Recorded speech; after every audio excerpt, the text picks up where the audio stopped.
We've all heard this setup before. A fantasy world is under threat by a malevolent demon king, and a ragtag group of heroes band together to defeat him. They are successful, hip hip hooray, the crowd goes wild, free drinks for everyone, right? But what happens afterwards? When the evil is vanquished and the party disbanded, what happens in the years to come? The elf gets sad, like really, really sad.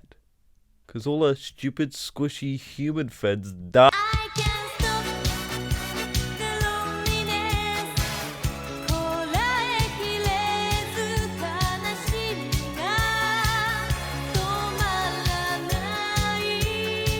Okay, just so everyone is on the same page, Frieren Beyond Journey's End is an anime and manga about a near-immortal elf, post-saving the world, who just travels around collecting fun little spells and trinkets and reminisces about the good old days while still helping out the next generation, and essentially does a greatest hits version of her road trip from 80 years back. I don't know why, but I've always been a sucker for immortal characters racked with that sweet, sweet my friends are dead angst.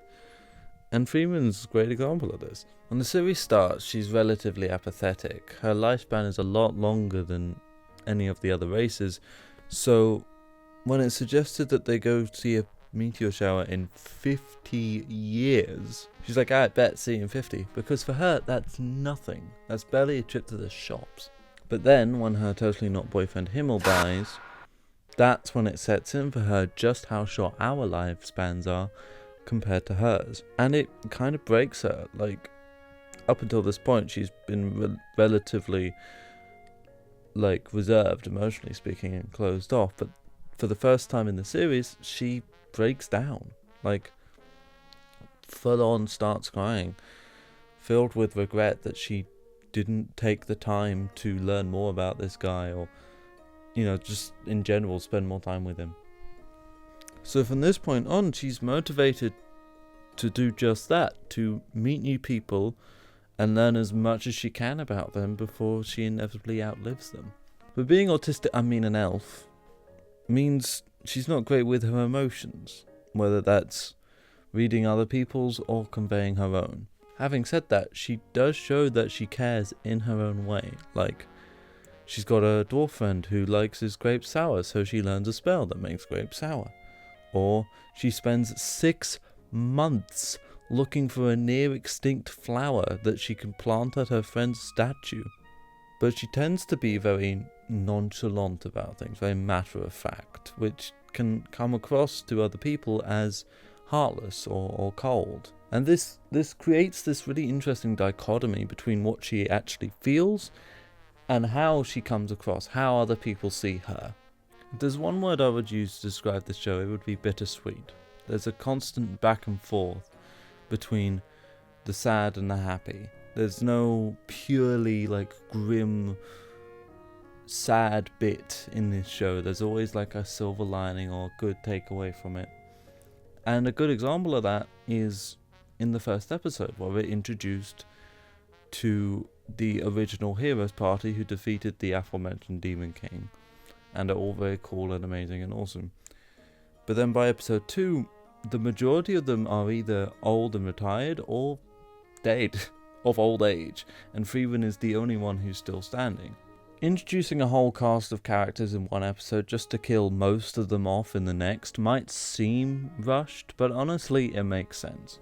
These first 2 episodes time skip through almost a century, and by doing that we get a glimpse of what life is like for Frieren. For her this is nothing, but in the span of this time, we see these great heroes go from spry young men to old guys, old dudes. Jesus, my hair. Fucking hell. Holy. We're also given more context about their dynamic and what they were like through flashbacks in the later episodes, so we're not really missing out on a lot by killing them off this soon. So we've had the bitter, with the friends dying and the elf crying and oh, I'm gonna learn all about humans thing, right? Well, the sweet here, the good side, the silver lining, comes in the form of Fern, who was originally adopted by Haita, the priest of the original group, before being taken on by Frieren as her apprentice after Haita died. Fern to me is important because she represents Frieren's chance to really practice what she preaches and do what she says when she talks about learning about humans, you know? And we see that represented through the show's pace. In the first couple episodes, at times gets through whole decades, but from episode 3 onwards, when Fern starts travelling with Frieren, an episode barely covers like a day, or like maybe a couple weeks, maybe it skips through a few weeks, maybe a month. But this is representative of Frieren herself slowing down and taking things more slowly and being more perceptive to certain things, because now that she has someone to take care of, she has to be more careful. And we see the two of them develop this really sweet kind of sister-like relationship. But that bittersweetness I mentioned goes both ways, and as wholesome as the relationship between Frieren and Fern can be, there's this underlying sadness, the knowledge that Frieren is going to outlive whoever she travels with sooner or later, whether that's Fern or Stark, a later character we meet, or anyone basically. And sure, there are other races besides humans with longer lifespans, but that's still only a fraction of an elf's. And elves themselves are few and far between, plus they don't really fuck with each other, they don't like hanging out with one another. So this leaves Frieren basically alone in the world, which is why Frieren spends a lot of time doing things that other people might see as trivial or like mundane.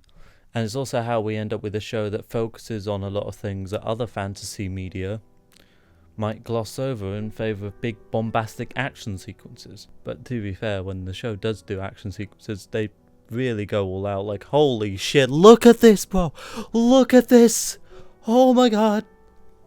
One might argue that it's a missed opportunity to not focus on the angst and sadness that comes with a concept like this, but I would say that's kind of missing the point.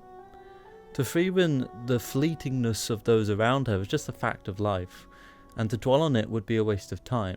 So instead she compensates by taking her time and focusing on the little things more. This past year I've gone through a lot of change. I moved house twice, I started my transition, and I've done a lot of thinking about my past and future decisions. Agonizing over what I did or didn't do, what I should be doing, wishing that I didn't make this mistake, or wishing that I'd done that instead, wishing that I was quicker to do XYZ, you know, yada yada yada, mental health shit. But the truth is, the time we spend thinking about stuff like that is time we could be spending living, doing the things we want to do. And while you can't change the mistakes that you've made in the past, you can still acknowledge them, learn from them, and move on from them. This, I think, is the central theme at the core of Frieren, not the moving house bit, the learning from your mistakes bit. And while there is a general sad undertone, it doesn't really drag the series down. It's more just tonal window dressing, really. Thank you for watching this video. Apparently I'm steadily becoming an anime channel, which I did not expect, but if that be my fate, I guess.